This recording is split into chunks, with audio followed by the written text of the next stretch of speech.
I need a little more Jesus. We certainly bless you. I speak blessings for your safety. I speak blessings on your health and on your life in general. And I thank God for each and every one of you. I often pray that God will continue to bless this church mightily in a special way. We hope and pray that some way and somehow all this chaos will be understood and not confuse you. You got to understand the realm of where it's at, what it's coming from, where it's coming from, and who it's coming from. And if you understand that, then you know that you are safe in his arms. And there's nothing wrong with needing a little more Jesus to help you along the way. Are you there yet? I'm going to go ahead on and read this, and those of you who feel like standing, you can, and because I know you've been up and down, and some of you are not used to that. But Genesis 37, we'll begin at verse numbers 5 and 6, and we'll be skipping down to a couple more. But verse number 5 begins, and Joseph dreamed a dream, and he told it his brother, and they hated him yet the more. And he said unto them, hear, I pray you, this dream which I have dreamed. Now go to the 19th verse. And they said one to another, behold, this dreamer cometh. Come now, therefore, and let us slay him, and cast him into some pit.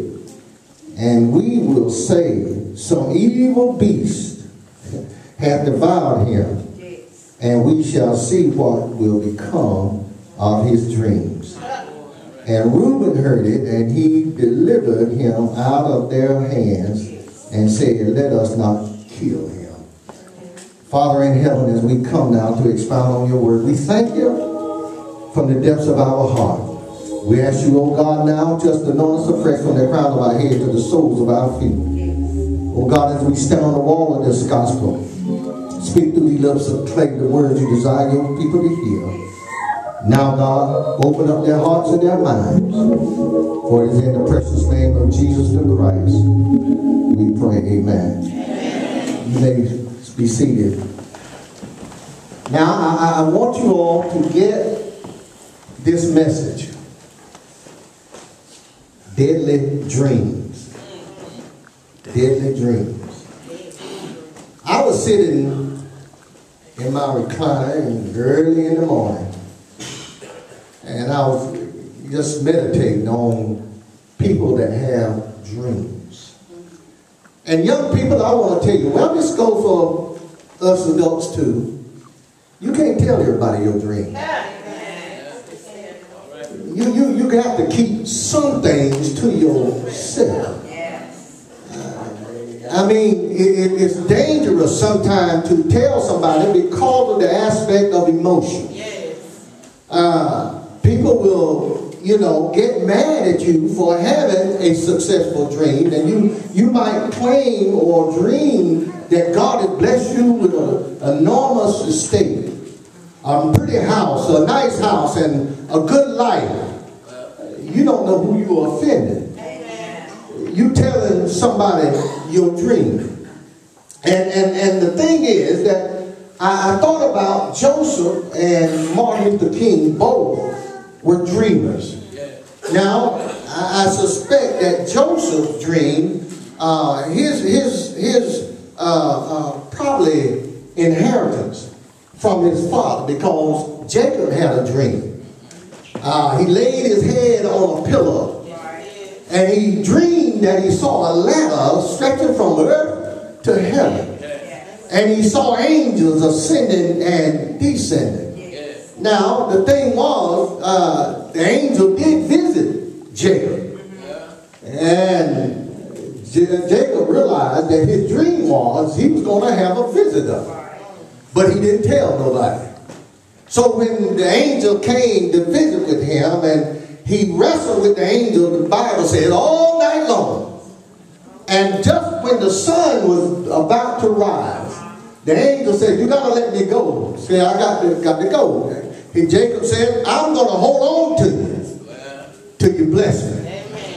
And the only way that the angel could get away from him, he broke his hip bone. And he just had to go. He had to leave. It was time for him to leave. And I think people need to understand that God does his best work at night. You got to understand sometimes, why things happening with me after the sun go down? Well, it's because God he does his best work at night, you know. Don't ask me why, because I don't know the reason, but see, seemingly he does his best work at night. Paul and Silas had a midnight experience that he done for them. He got them out of jail. It was at night. A lot of things that occurred and went on at night. God was working at night. And so Jacob here had that dream that he saw the angels ascending and descending, and it just so happened that the angel came on him, and he changed his name. He gave him a lot of blessings, and a lot of things was going on with Jacob. And I'm sure that a lot of things go on with you, but you can't tell everybody your dream. Well, you got to just realize that now. There's some people that are dream killers. You can tell them, say, well, I dreamed a dream that I got this promotion on my job, and I really inherited with a lot of stuff and responsibility. You know, you telling somebody, and they'll say, well, you know, what can I do to wreck this? Because it sounds too true to be true. You know, just sounds too good to be true. I'm going to do something to wreck it. Well, you see, Martin Luther King had a dream about freeing us to a higher level, getting us out of the poverty state, because he said in one of his speeches that America had wrote a check that it had not cashed. In other words, America had promised the black man and the farmers 40 acres and a mule. We never got it. He was on the way to advancing us in such a way that it scared a lot of folk. Some people get scared of your dream. You tell them everything about what you dream and how God has already professed to bless you, and you're looking for it and you believe that you're going to receive it. Some folk will get scared. Huh? They look at you as being dangerous. They'll look at you as being a threat. So you got to be careful about who you tell your dream to. Joseph here in the text had a dream, and he told his brothers. He said, I dreamed that one day you all were going to bow to me. I dreamed that out of the land over somewhere else, that you were going to come to me, and I will be over you, and you're going to bow to me. Now, wait a minute. Some of us in here have some older siblings. Huh? Some of us got some younger ones.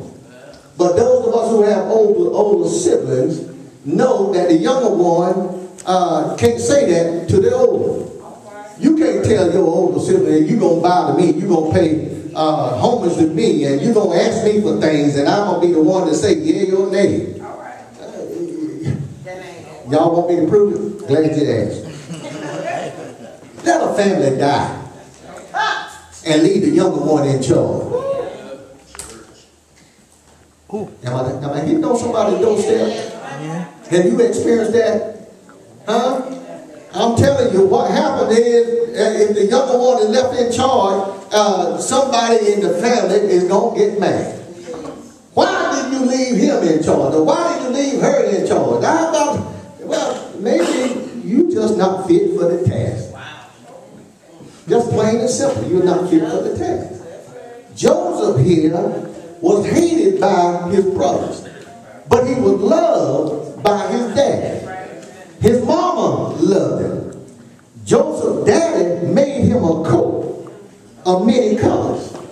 Y'all heard about that Technicolor coat. It got him in trouble because after he told them about his dream, and he told it to his father and to his brother, and his father rebuked him. Even his daddy said unto him, what is this dream that thou hast dreamed? Shall I and thy mother and my brother indeed come and bow down ourselves to you on this earth? And Joseph said, well, that was just my dream. I'm just telling you what I dreamed. But it made his daddy mad. It made his brothers mad. They just didn't understand. Well, look what happened. Jacob sent them out, and they all got together, and they conspired against Joseph. They conspired to slay him. And they said to one another, behold, here come that dreamer.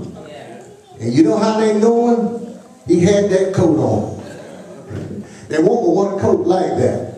And he had that coat on, and here he comes. Here come, just listen, he didn't say, here come our brother. He didn't say that. They didn't say, here come Joseph. Deacon David, they said, here come the dreamer. Now imagine they said it sarcastically. Here come that dreamer. Let's show him what his dream is going to do to him. We're going to dig a pit. And we're going to put him in there. And we're going to take the coat back to daddy. And tell him, look what we found. Because a wild beast had come along and ate Joseph up. See, you never know what place God is going to put you in to use you to his glory. They put him in the pit, but Levi spoke rude and said, no, let's don't kill him. Let's not kill him. So and just said, we'll shed some blood of an animal down there and make it look like he dead or whatever, and we'll go back and take the coat and tell daddy he died. But here comes some Ishmaelites. Come along and rescue Joseph. Get him out of the pit and take him into Egypt with them. And when they get to Egypt, they sell him to Potiphar, the baker. Potiphar carried him to his house. Joseph was a handsome young fellow. Oh, he looked good. Potiphar's wife wanted some of it. But Joseph knew the Lord was with him. So he rebuked her and didn't do anything with him, so they cast him in jail.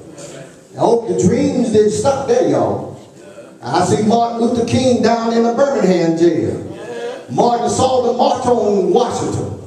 Put it together, and the hell in 1963, there they were marching on Washington to carry a check to America that they had written for the black man. Well, Joseph was now in the land of Egypt. And when he was cast in jail, the Pharaoh had a dream that he could not interpret. Pharaoh sent for his men, the psychos, all of the doctors, and all, tell me what this dream means.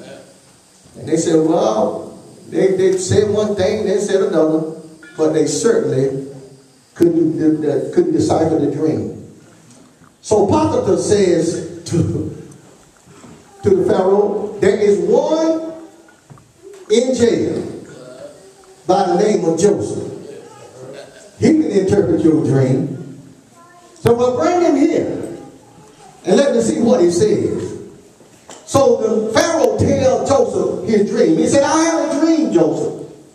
Said at first there were 7 healthy cows, 7 healthy ones, and they were looking good.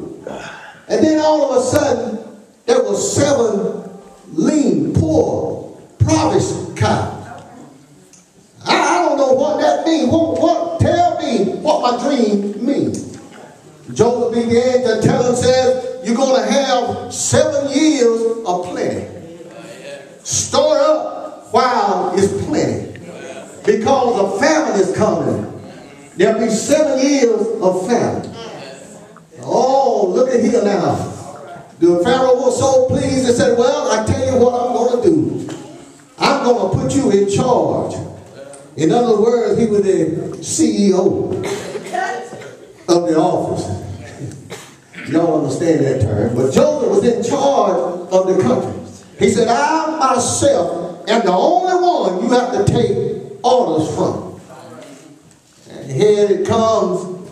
There comes Reuben and all the rest of the boys coming to Egypt because the famine had reached down into Israel. And when they got there, they found who? The dreamer was the one that they had to bow down to. But he had been away from them so long they didn't recognize him. Joseph was sitting there and they had to go to him to ask for what they needed. Joseph tested them to see if they had remembered him.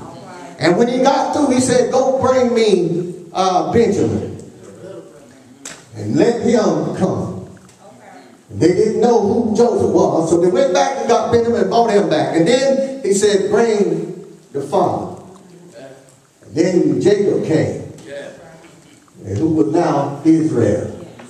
He came and he recognized it. See, you got to realize that some folk don't want you to dream your dream.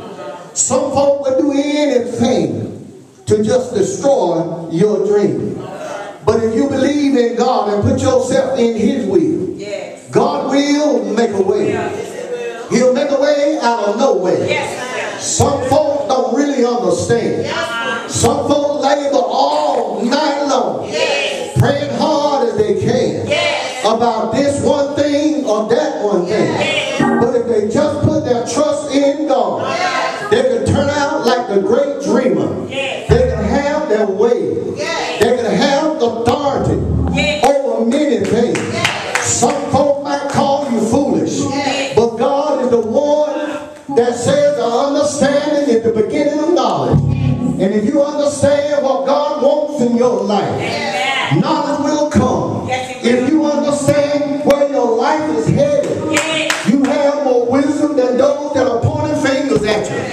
You don't have to worry about a thing. Martin Luther King understood that his dream was not about himself. For I heard him say in Memphis on that Friday night, y'all may not know this, but I've been to the mountaintop and I've looked over to the promised land. I may not get there with you, but you just keep on toiling down this road and everything will be all right. He had a sign that his life was about to end. I see Jesus in the same manner came down here through 42 generations, preaching the gospel of God. Repent, for the kingdom is heaven is at hand. Just repent, give up your life, live unto God, yeah, and He will see you through the dark days, through the stormy days. God will, I know He will bring you through. Have you been through something? You didn't know how you're going to get out, but you prayed and you prayed. You asked God for an answer. Soon, I heard Him say, He might not come when you want it, but I declare right on time. Yeah, I know He can be an on-time God. If you pray and pray right, everything will be all right. He said, I will make your enemy your footstool. So don't worry about those folks who say you can't. Look at me now. He said, with all things, if I believe God will do what He said, and I heard, I believe it was Peter said, no, Paul, excuse me, in Philippians, said I can do all things through Christ that strengthened me. You might say you're going to kill my dream, but you won't do it until God says it's over. It is over. Jesus, He preached and He preached. He preached and He preached. He taught and He taught. But they still wanted to kill Him. They still wanted to get rid of Him. He healed a woman with 12 inches of blood. He healed a blind man.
That's the word. Deadly dreams. Some folk don't want to hear what you got to say when it's positive. Especially when it's going to, promote you and get you where you need to be. They don't want to hear that. They will try to kill it and put stuff in your mind. Oh, I know you dream that ain't coming true. You just still there looking in the face and saying, with God, all things are possible. That's the message for the night. We're singing our